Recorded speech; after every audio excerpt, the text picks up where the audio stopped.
The leaders of the Catholic Restoration had made the inspired decision not to go halfway to meet Protestantism in any of its objections, but rather to glory in those very doctrines that the Protestants had most forcibly, sometimes it must be admitted most logically, repudiated.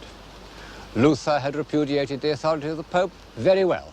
No pains must be spared to make a gigantic assertion that St. Peter, the first Bishop of Rome, had been divinely appointed as Christ's vicar on earth. Ever since Erasmus, intelligent men in the North had spoken scornfully of relics. Very well.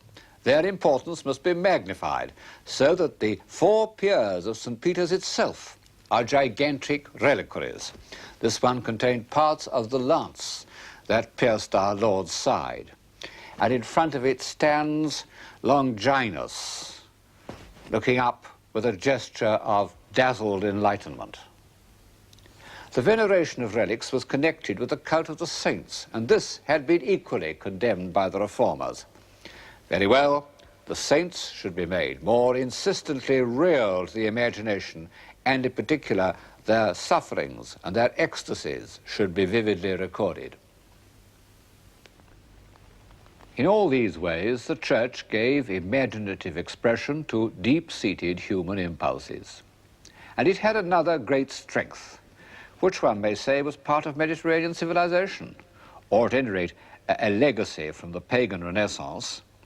It was not afraid of the human body. Titian's Assumption of the Virgin, a Baroque picture almost 100 years before its time, was painted in the same period as his great celebrations of paganism.